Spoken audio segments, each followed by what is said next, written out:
Good morning to all of you. Most important question from GS cyclone. आज है 12 सितंबर और आज आगे आने वाले वीडियो में 12 सितंबर से जितने भी महत्वपूर्ण प्रश्न बन सकते हैं उनका यहाँ पर डिस्कशन किया जाएगा। इस वीडियो का सॉल्यूशन पीडीएफ मैं आपको टेलीग्राम पे उपलब्ध कराता हूँ। आप टेलीग्राम को ज्वाइन करिए, वहाँ पर इस तरह के जितने भी वीडियो हैं, जितने भी आपके मैंने पिछले दिनों वीडियो आपको प्रोवाइड किए हैं, उन सबका पीडीएफ लिंक आपको वहाँ पे मिल जाएगा।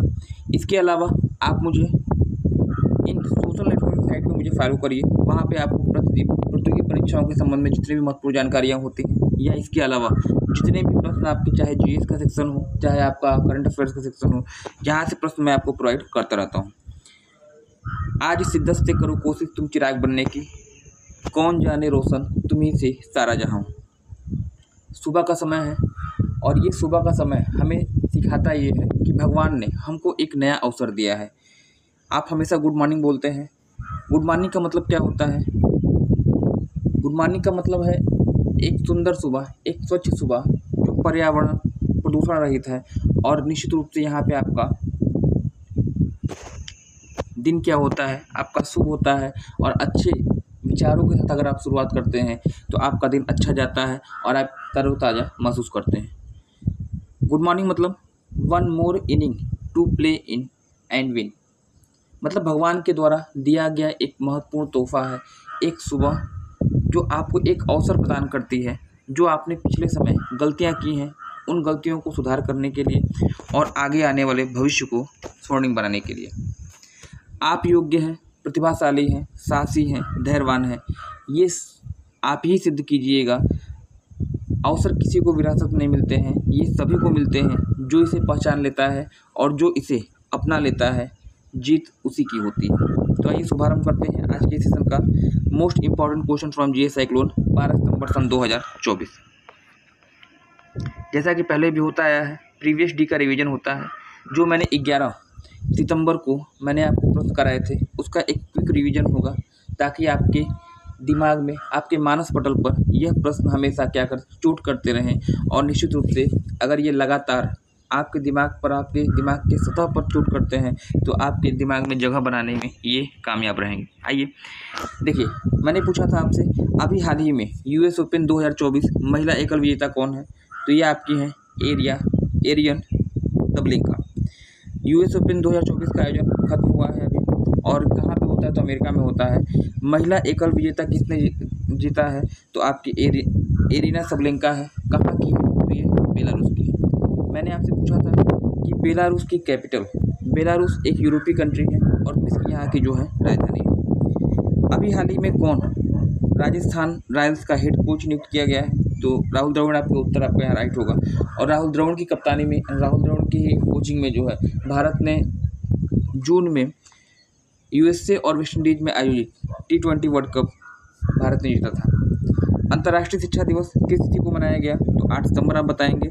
अभी हाल ही में किसे केंद्र सरकार के द्वारा देश का नया वित्त सचिव नियुक्त किया गया है, तो तुहिन पांडे आपका उत्तर होगा। किस देश में सीबीएसई के द्वारा देश के बाहर अपना पहला रीजनल कार्यालय खोला गया है, तो दुबई। और दुबई कहाँ पड़ता है, यूएई यानी संयुक्त अरब अमीरात में, एशिया का पार्ट। उपराष्ट्रपति जगदीप धनखड़ के द्वारा उत्तर प्रदेश के किस जिले में सैनिक स्कूल का उद्घाटन किया गया है, तो गोरखपुर आपका राइट आंसर होगा। और गोरखपुर किस नदी किनारे है, तो घाघरा की सहायक राप्ती नदी के किनारे पे। पेरिस पैरालंपिक में भारत किस पायदान पे स्थित है, तो 18 नंबर पे। 7 गोल्ड के साथ 29 पदक भारत ने जीते हैं, वो आपको ध्यान देना होगा। सेमी कॉन इंडिया 2024 की मेजबानी किस राज्य सरकार के द्वारा की गई, तो ये आपका उत्तर प्रदेश है, और इसका आयोजन कहाँ पे हुआ था, तो ग्रेटर नोएडा में। इसके बाद केंद्र सरकार ने बिजनेस रिफाइनर्स एक्शन प्लान 2022 के सफल क्रियान्वयन के लिए किस राज्य को टॉप अचीवर्स कैटेगरी इन सिटीजन सर्विसेज में सम्मानित किया है, तो ये आपका मध्य प्रदेश राज्य होगा। ये तो रहा कल का रिवीजन, क्विक रिवीजन जो जरूरी था आपके लिए। टुडेज क्वेश्चन देखिए, क्वेश्चन नंबर 1 आपका है अभी हाल ही में किसने यूएस ओपन 2024 का पुरुष एकल खिताब जीता। लास्ट डे मैंने आपको यूएस ओपन महिला एकल की बात की थी, एरिना सबलेंका, जो कि बेलारूस की। यहाँ पे बात हो रही है यूएस ओपन 2024 के पुरुष एकल विजेता की। ऑप्शन में आपको रोजर फेडरर दिया है, राफेल नडाल, जैनिक सिनर और यहाँ पे टेलर स्विफ्ट। देखिए ये है आपके इटली के जैनिक सिनर और इन्होंने हाल ही में टेलर स्विफ्ट को हराकर यूएस ओपन 2024 का पुरुष एकल खिताब जीता है।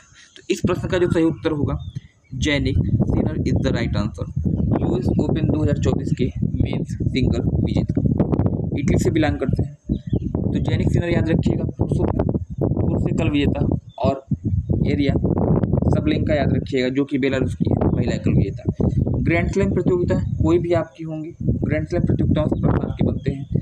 एक वर्ष में 4 ग्रैंड स्लैम का आयोजन किया जाता है। सबसे पहले ऑस्ट्रेलियन ओपन ऑस्ट्रेलिया में जनवरी में होता है, इसके बाद फ्रेंच ओपन अप्रैल मई में होता है फ्रेंच में फ्रांस में, विंबलडन आपका जून जुलाई में होता है इंग्लैंड में, और सबसे अंत में आपका होता है यूएस ओपन। तो चारों ग्रैंड स्लैम प्रतियोगिताओं के महिला एकल विजेता और पुरुष एकल विजेता, इन मतलब 4 महिलाओं का नाम आपको याद रखना है, 4 पुरुषों का नाम आपको याद रखना है। और हर परीक्षाओं में स्पेशली जो आयोग के पेपर होते हैं, जो विभिन्न राज्य लोक सेवा आयोग के पेपर होते हैं, इनका जो है प्रिय टॉपिक है। मतलब मान के चलिए हर पीसीएस के परीक्षाओं में, हर समीक्षा अधिकारी की परीक्षाओं में आपका यहाँ से प्रश्न बनता ही बनता है, चाहे महिला एकल विजेता पूछ दे और चाहे पुरुष एकल विजेता पूछ दे, 4 ग्रैंड स्लैम के। नेक्स्ट अगला प्रश्न जो आपके लिए है,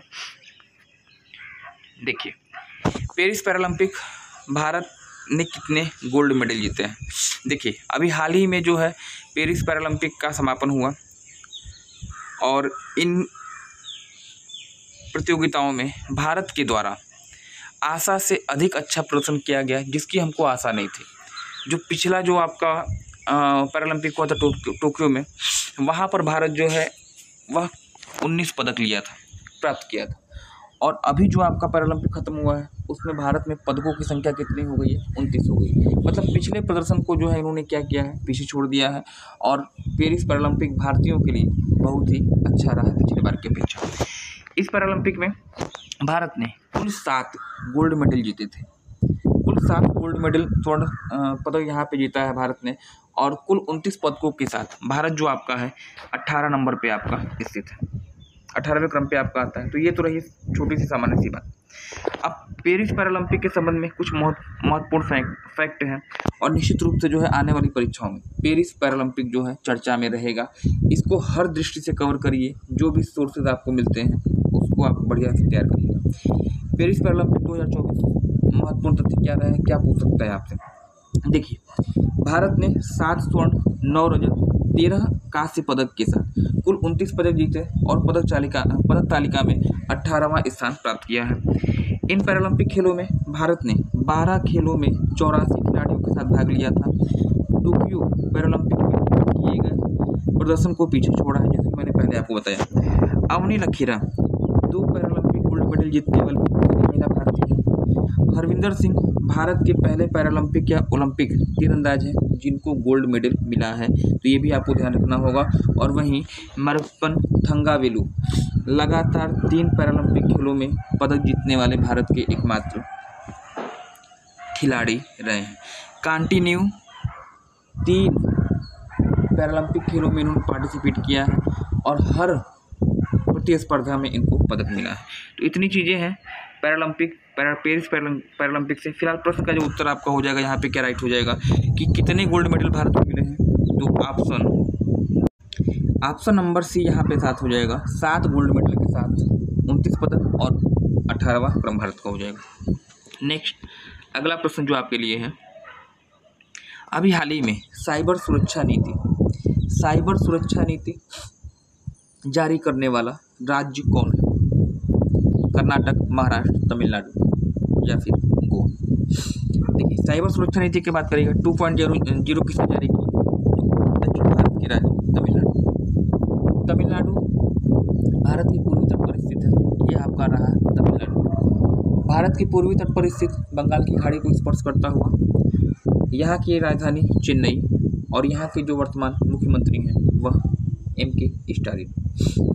नेक्स्ट साइबर सुरक्षा नीति 2.0 तमिलनाडु आपका हो जाएगा। नेक्स्ट अगला प्रश्न आपका है, स्वच्छ वायु सर्वेक्षण 2024 में पहला स्थान किस शहर को प्राप्त हुआ? वाराणसी, मदुराई, सूरत या फिर Chandigarh.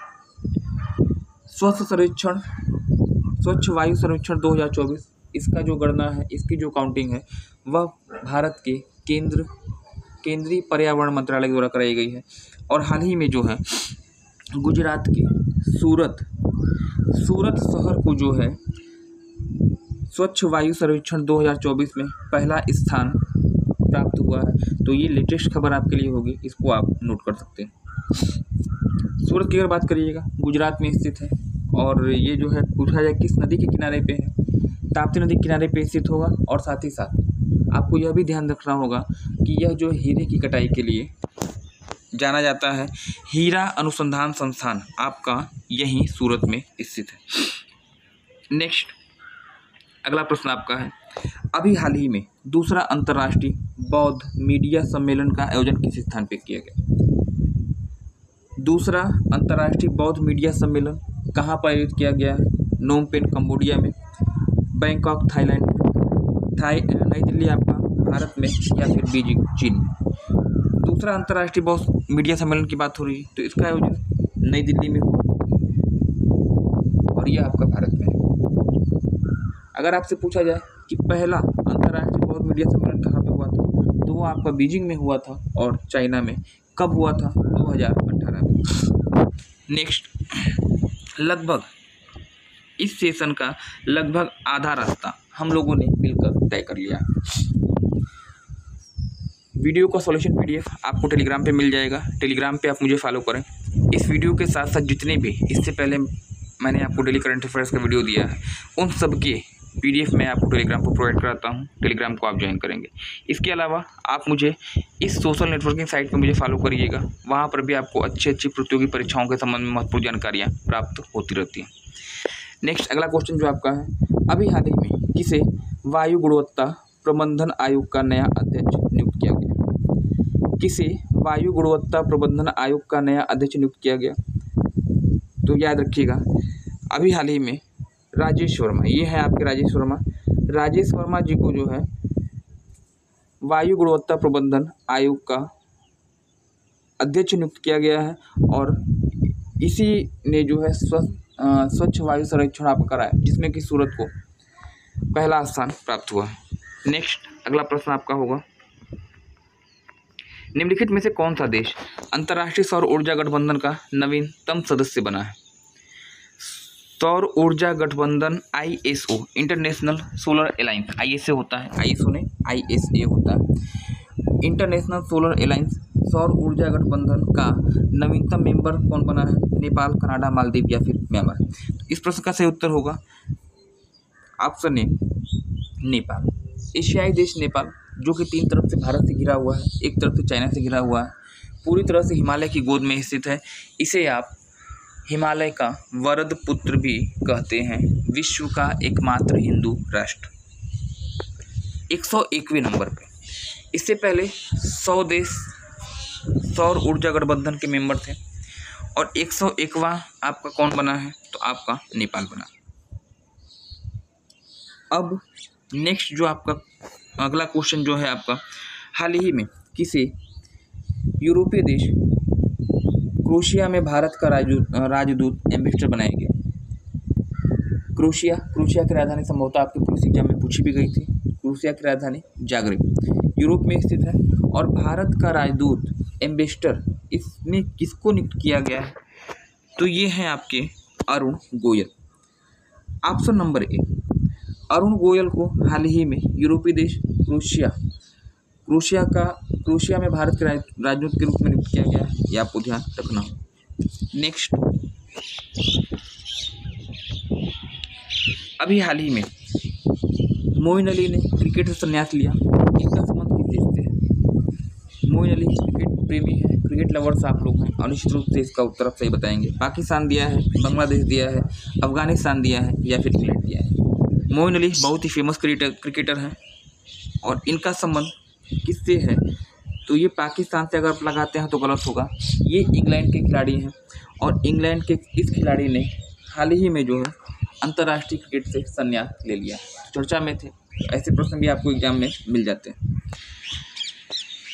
Previous day question last section में जो मैंने आपसे प्रश्न पूछा था, समेकान इंडिया 2024 की मेजबानी किस राज्य सरकार के द्वारा की जाएगी, ये आपसे पूछा गया है। समेकान इंडिया 2024 उत्तर प्रदेश, राजस्थान, मध्य प्रदेश या फिर कर्नाटक।